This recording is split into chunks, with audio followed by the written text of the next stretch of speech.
अस्सलाम वालेकुम। क्या हाल चाल, उम्मीद करते हैं कि आप खैरियत से होंगे। बरदुआ कि आप हमेशा खुश रहें, हंसते और मुस्कुराते रहें और इसी तरह हमें अपना प्यार दिखाते रहें। बिल्कुल जी, मेरा नाम मोहम्मद मैं यूसुफ। तारिक महमूद। मैं गुलजार साहब। मैं मोहम्मद तो आज हम इस वीडियो पे रिएक्ट करने जा रहे हैं। वीडियो का टाइटल है India GDP shoots up at 7.8 as American company से दे वर रॉन्ग। तो वेलफेयर की वीडियो, काफ़ी चीज़ें सीखने को मिलेगी और भाई साहब जीडीपी ने कमाल कर दिया, बहुत हाई लेवल पे ग्रोथ हुई है। तो देखते हैं वीडियो और अपना रिएक्ट कर देंगे। काउंट कर दें 3 2 1 वीडियो स्टार्ट। नमस्कार and welcome you all to world affairs. मैं हूं प्रशांत धवन। नाउ लाइफ में ना काफी बार पर्सनल लेवल पर भी आपने देखा होगा, लोग अंडर एस्टिमेट करते हैं। लोग कहते हैं कि आप ये नहीं कर पाएंगे, आपसे ये नहीं हो पाएगा। बट सबसे ज्यादा आनंद भी तब मिलता है जब आप उनको गलत साबित करते हो, आप अकॉम्प्लिश करके दिखाते हो अपने गोल्स को। और हाल ही में इंडिया ने यही किया है। मूडीज ने कंप्लीटली अपनी स्टेटमेंट चेंज कर दी है ये देखकर कि इंडिया की जो ग्रोथ रेट है 3 महीने की, पहले क्वार्टर की जो ग्रोथ रेट है ये 7.8% रजिस्टर हुई है। एक साल में इतना बड़ा स्पाइक देखा नहीं गया, किसी को भी नहीं थी कि इंडिया इतना बड़ा स्पाइक दिखाएगा ग्रोथ रेट में। और अगेन आपको यहां पर कंपेयर करना होगा कि इंडिया ने अप्रैल 2023 से लेकर जून 2023, मतलब कि अभी जो फाइनेंशियल ईयर चल रहा है, फाइनेंशियल ईयर अभी कब शुरू हुआ था? अप्रैल में ना, अप्रैल से लेकर मार्च में चलता है फाइनेंशियल ईयर। तो अभी जो फाइनेंशियल ईयर चल रहा है उसके पहले क्वार्टर में इंडिया ने 7.8% की ग्रोथ रेट दर्ज करी है। चाइना की ग्रोथ रेट जितना लोगों को उम्मीद थी उतनी नहीं आ पाई। चाइना ग्रो किया है 6.3% पर। इंटरेस्टिंगली तीसरे स्पॉट पे आपको मिलेगा इंडोनेशिया, 5% के आसपास ग्रो कर रहा है। रशिया आज भी even after all the sanctions पहले क्वार्टर में इनकी ग्रोथ रेट रही है लगभग 5% के आसपास। फिर आपको दिखेंगे बाकी देश जैसे कि यूएस, जापान, साउथ कोरिया और फिर ऑफ कोर्स कुछ ऐसे कंट्रीज भी आपको दिखेंगे जो रिसेशन में जा चुके हैं। फॉर एग्जांपल जर्मनी आपको बताऊंगा, मैं बता चुका हूं आज के समय मंदी में है क्योंकि इनकी जो ग्रोथ रेट है ये नेगेटिव में चली गई है। तो इंडिया एक ऐसे माहौल में जब जर्मनी जैसे कंट्रीज टेक्निकली रिसेशन में जा चुके हैं, इनकी ग्रोथ रेट नेगेटिव में है, sky high growth rate register कर रहा है। और इसका इंपैक्ट क्या हुआ है? इंपैक्ट ये हुआ कि यूएसए का जो दिग्गज इन्वेस्टमेंट बैंक है मूडीज, इन्होंने अपनी स्टेटमेंट चेंज कर दी।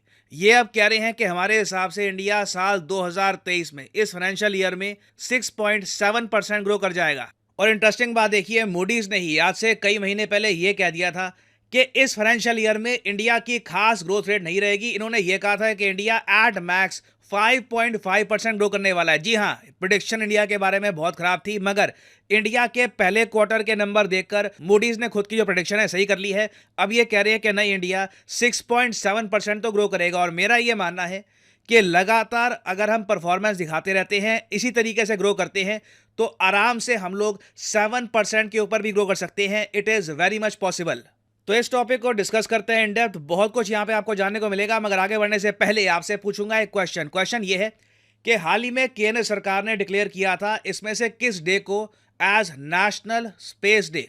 ये है यहाँ पे आपकी ऑप्शंस, अगस्त 30, अगस्त 23, अगस्त 25 या फिर अगस्त 27। कमेंट सेक्शन में करिए उत्तर। सही आंसर मैं आपको दूंगा वीडियो के अंत में।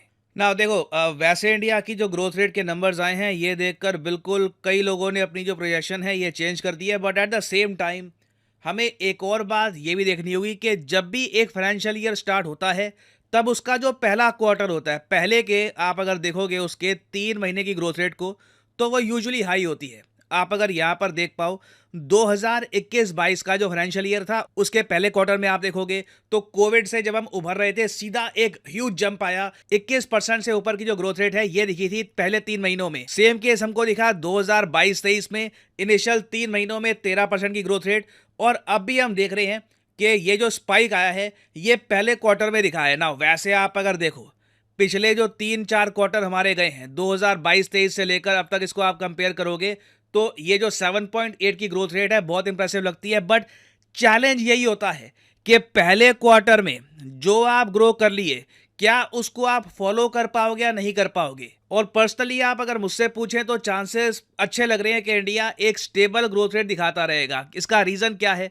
रीजन देखिए ये है, जब दुनिया भर में कंजम्पशन कम हो रही है, डिमांड कम हो रही है, एक्सपोर्ट्स कम हो रहे हैं दुनिया भर में, ऐसे टाइम में भी जब इंडिया 7.8% की ग्रोथ रेट कर सकता है रजिस्टर, तो मतलब कि इंडिया की जो इकोनॉमी है फंडामेंटली बहुत स्ट्रांग है। और जब मैं कहता हूं कि इंडियन इकोनॉमी फंडामेंटली बहुत स्ट्रांग है, तो इसका मतलब क्या है, हम यहां पर क्या कह रहे हैं कि कितनी देर तक हम ये ग्रोथ रेट कंटिन्यू रख पाएंगे। देखिए, भारत सरकार में आज के समय जो चीफ इकोनॉमिक एडवाइजर हैं ये कह चुके हैं कि इंडिया इस पूरे दशक में, अभी जो दशक चल रहा है जो स्टार्ट हुआ था 2020 में, खत्म होगा 2030 के आसपास, तो इस दशक में इंडिया आराम से ऑन एन एवरेज मिनिमम 6.5% तो ग्रो करता रहेगा। बीच बीच में हो सकता है कि आपको 7% की जो ग्रोथ रेट है किसी फाइनेंशियल ईयर में, ये भी आपको दिखे। अब यहाँ पे आप कहोगे तो मतलब कि हम लोग 10% या इवन 9% के आसपास ग्रो नहीं करेंगे। देखिए, वो करने के लिए हमें एक मैसिव ट्रांसफॉर्मेशन करनी होगी। प्राइमरली एजुकेशन जो है हमारी स्किल्ड वर्कफोर्स की, इसे रेडिकली ट्रांसफॉर्म करना होगा, तभी 9-10% के आसपास हम देख सकते हैं। क्योंकि अभी के लिए मैं दुनिया में कोई भी रिपोर्ट पढ़ता हूं ना, चाहे IMF की हो, वर्ल्ड बैंक की हो, वो ये कहते हैं दुनिया भर में पॉपुलेशन क्रैश कर रही है।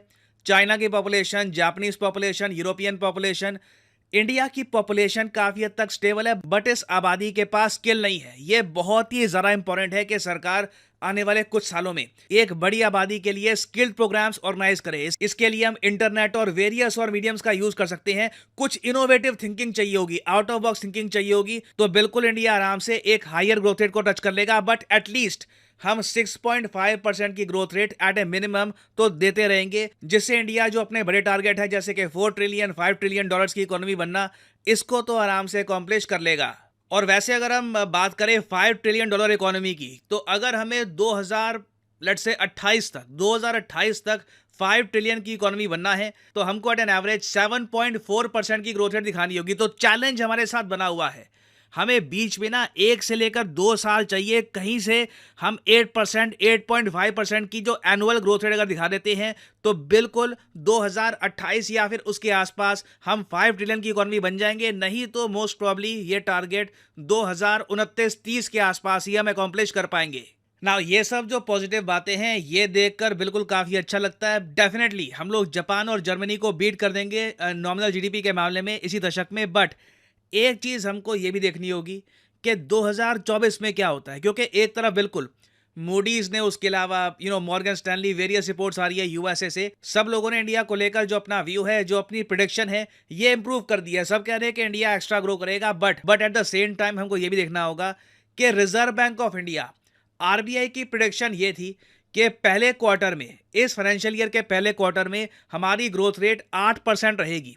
तो 7.8% की जो ग्रोथ रेट है ना, ये RBI की एक्सपेक्टेशन से माइन्यूटली थोड़ा सा कम है।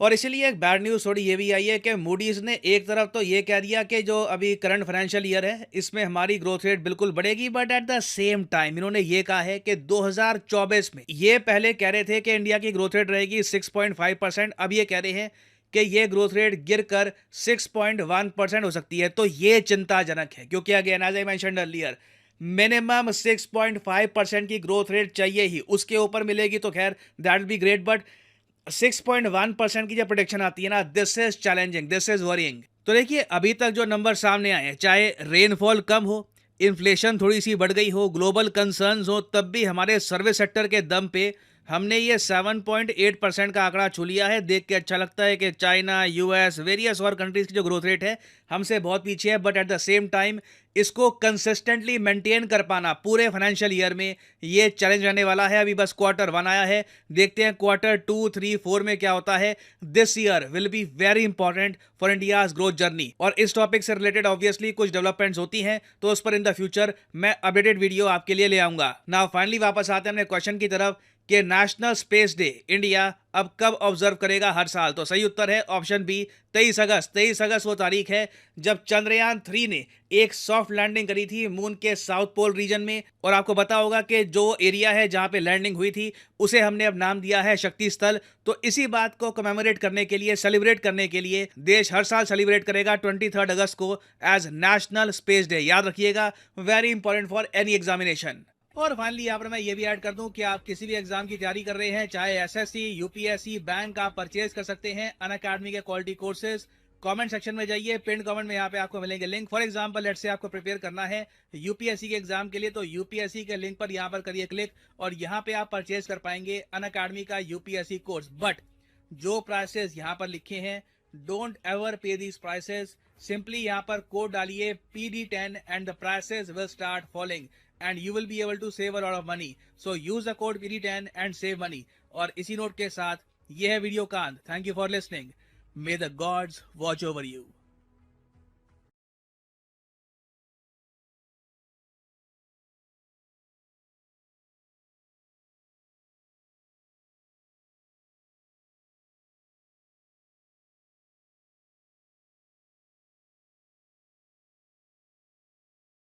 जी वीडियो खत्म हो गया भाई, बहुत ही इंटरेस्टिंग वीडियो थी। बाकी ये बात है कि भाई ये 7.8 जो है वो बहुत ज्यादा है, दुनिया को पीछे छोड़ दिया। ये सारी दुनिया को ये जिस तरह ये ग्रोथ हो रही है ना, अगर इसी तरह बढ़ते गए तो भाई साहब ये चाइना को भी एक दिन क्रॉस कर देंगे। लेकिन ये भी है कि जितनी ज्यादा इकोनॉमी चाइना की है ना, उनकी जीडीपी बहुत ज्यादा है, तो उनकी 6% जो है ग्रोथ वो बहुत ज्यादा बन जाती है। तो अगर चाइना की इसी तरह ग्रोथ होती रही तो वो और ज्यादा दूर होता जाएगा।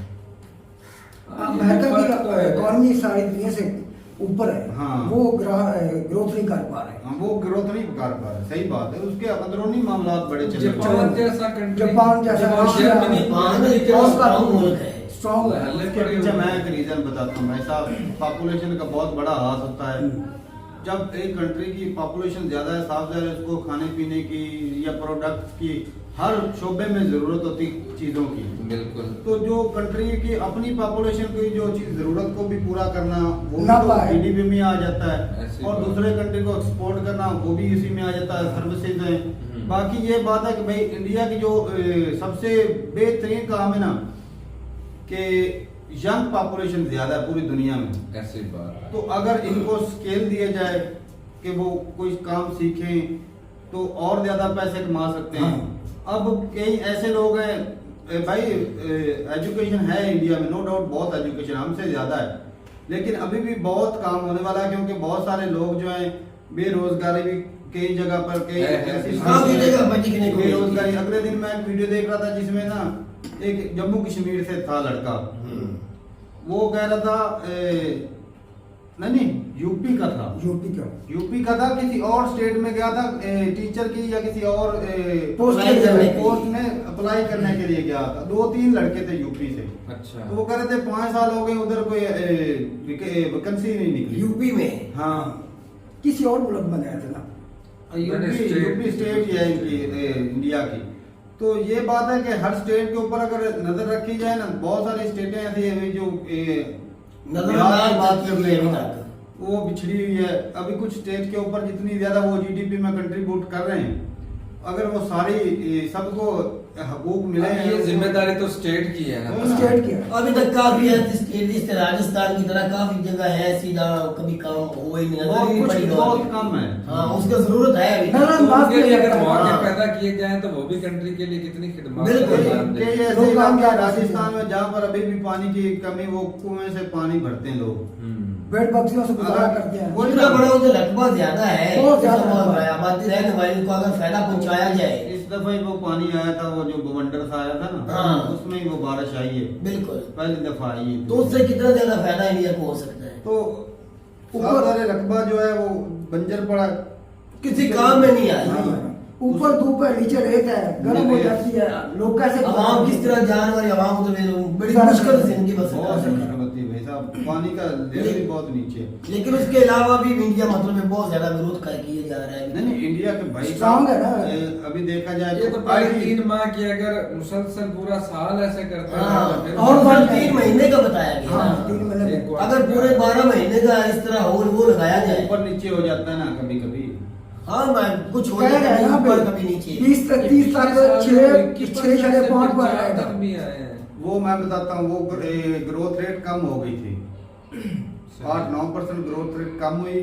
मतलब पहले 100 कमाते थे, उस वक्त जो है 85 रुपए कमाए, तो वो कम हुई। फिर वो अगला जब कोरोना निकला तो वो फिर पुरानी स्पीड पकड़ी, वो 10% ग्रोथ मजीद बढ़ी और वो 5-15 जो थे वो भी ऐड हो गए, वो 23 से 25% हुई थी ग्रोथ। वो कोरोना वाला दौर हाँ, कोरोना वाला दौर में। मतलब वो भी लोग गुजरा ना। हो गया ना, वो गैप भी। हाँ बिल्कुल। तो भाई साहब ये ना बताइएगा जरूर कि ये जो इतने मेरे ख्याल में ये जो इतनी ज्यादा ग्रोथ है उसके पीछे सबसे बड़ा हाथ है स्टार्टअप्स। इंडिया में इतने ज्यादा स्टार्टअप शुरू हो रहे हैं ना, जिसकी वजह से लोगों को रोजगार मिलता है। डेवलपमेंट में जो प्रोजेक्ट चल रहे हैं, कितनी स्मार्ट सिटी बनाए जा रहे हैं, मजदूरों को जब कितनी पैसे की मजदूरी गर्दिश मिलती है। होती है ना भाई साहब, तो जीडीपी मुल्क को बहुत ज्यादा कमाई होती है। इन्हीं चीजों से जीडीपी बढ़ी है ना। इंडिया के अंदर तो वैसे भी बहुत ज्यादा ऐसे काम चले हुए हैं। बहुत बड़े प्रोजेक्ट चल रहे हैं भाई हाँ, साहब। ये तो रीढ़ की हड्डी होती है। बिल्कुल, हर बंदा जो है वो जिस तरह हमारे दौर के अंदर मुशर्रफ का दौर था, आपको हाँ, याद होगा वो कितनी सुनहरा करोड़ दौर रुपया था। तो शुरू पैसे स्टार्ट पैसे निकले ना। ऐसा वक्त था कि मजदूर जो है ना वो ढूंढने से नहीं मिलता था। इतना क्यों? ज्यादा काम भी काम कम चले हुए चले हुए थे। आप देख लो किसी इशारे पे चले हुए हजारों की तादाद में बेचारे मजदूर खड़े हैं, बैठे हैं। काम ही क्योंकि नहीं काम ही नहीं, कुछ हो ही नहीं, मुल्क में नहीं रहा, तो फिर वो जीडीपी कैसे बढ़ेगी? भाई सीमेंट वाली दुकानों पे लोग पैसा बैठते सारा थे, सीमेंट ऊपर ही चले खरीदता। बिल्कुल। 1000-1500 रुपए का हो गया वो सीमेंट का एक चालान तो रेडी वाले सुबह से शाम तक बेचारे पल्ली से खा के चले जाते हैं। सही बात। वो मजदूर जाते हैं, वो सिग्नल पे वो बैठे रहते बेचारे। शुक्र है कि उनको कोई खाना दे जाता, नहीं तो वो शाम को ना भूखे खाना खाली आते बिल्कुल, थे। कई ऐसे लोग हैं जो मतलब दया कर देते हैं उनके ऊपर, तो खाना पीना खाना भी भी देते देते हैं। हैं। भाई, कुछ लोग अच्छा, पैसा भी इस देते हैं। दौर में जर्मनी को क्या बना भाई? वो भाई साहब रशिया और यूक्रेन की वजह से दूसरे कंट्री रिसेशन में जाएंगे, क्योंकि एनर्जी के एनर्जी। बगैर कोई कंट्री तरक्की, गैस उधर नहीं गैस मिल रही। ज्यादातर तो महंगी रशिया से जाती है। गैस गैस महंगी है, बिजली महंगी है, तो भाई साहब पेट्रोल डीजल महंगा है, तो वो जब इतनी चीजें महंगी होगी तो वो चीजें एक्सपोर्ट नहीं कर पाते जिस तरह आज वो हर चीज तो रही है, इधर रशिया से रशिया में जाती है। मजबूत वही ना। आपको बंद हुई हुई है। तो भाई एक जो है ना सबसे बड़ा जो इंडिया को फायदा है ना कि जो बिजली सस्ती है। इंडिया अभी गैस की प्रॉब्लम इंडिया सॉल्व कर रहे हैं ना, तो और भी चीजें सस्ती बन सकती हैं। उनको प्रॉब्लम एक गैस की आ हाँ, रही तो है। हम पाकिस्तान के साथ मुआहदा करें और पाइप डालें, ईरान से गैस ले लें इधर से, और ज्यादा जीडीपी में ग्रोथ। अगर पाकिस्तान ये मुआहदा कर रहे, पाकिस्तान को भी डबल फायदा होगा। फायदा होगा भाई। फायदा होगा। बहुत ज्यादा पाकिस्तान तो वैसे बेवकूफों की तरह के सियासतदान बैठे हुए हैं, इनको तो चाहिए गैस दे दे इंडिया को, भाई जाने ना दे। कोई ड्यूटी, हाँ, कुछ ना भी कोई नहीं। टैक्स, मुफ्त ना के कोई पैसे आने नहीं जाने है। का खतरा। गैस तो ईरान की है। वही ना पैप ईरान को भी तो पैसे देने, लेकिन वो कम वो देते इधर हैं। जगह ही देनी है ना गुजरने के लिए। वो हमने तो हमने भी पैसे लेने लगा थे। बिल्कुल, पाकिस्तान को तो फायदे ही फायदा है। भाई इंडिया को भी फायदा ही है। इंडिया को भाई भी फायदा है। फायदा अगर हो जाए किसी तरीके हुकूमतों का ना, ये लड़ाई झगड़े छोड़ना चाहिए। मेन चीज है भाई साहब एनर्जी। कोई भी कंट्री एनर्जी के बगैर तरक्की नहीं कर सकता। अगर एनर्जी जितनी ज्यादा सस्ती पड़ेगी उतनी ज्यादा चीजें वो सस्ती पैदा होंगी और उतनी ज्यादा ज्यादा बिकेगी। export बिकेगी होगी। और लोग आज जर्मनी को अब कदर हो रही है ना रशिया की। हाँ जी। पहले तो बहुत भड़कता था, चलो अब उसकी अब कदर हो रही अमेरिका है। की बाकी तरक्की भाई- लेना, उसमें सुकून से जिंदगी गुजार रहे हैं। बाकी भाई साहब तरक्की जो में। जो यंग जनरेशन है, जिस तरह सर ने बोला कि उनको स्किल बनाना चाहिए, उनके ऊपर बहुत सारे ऐसे काम है, मोबाइल रिपेयरिंग है, कंप्यूटर रिपेयरिंग है, ऐसे बहुत बहुत सारे ज्यादा काम काम है। आज के दौर में ऐसे काम बहुत ज्यादा चलते हाँ, हैं। तो कारोबार रोजगार इनके ऊपर बहुत ज्यादा सकते है। हैं पैसे। तो ठीक है भाई, अपनी राय जरूर बताइएगा कमेंट सेक्शन में। मिलते नहीं वीडियो के साथ, तब तक के लिए इजाजत दें। अल्लाह अल्लाह हाफ़िज़।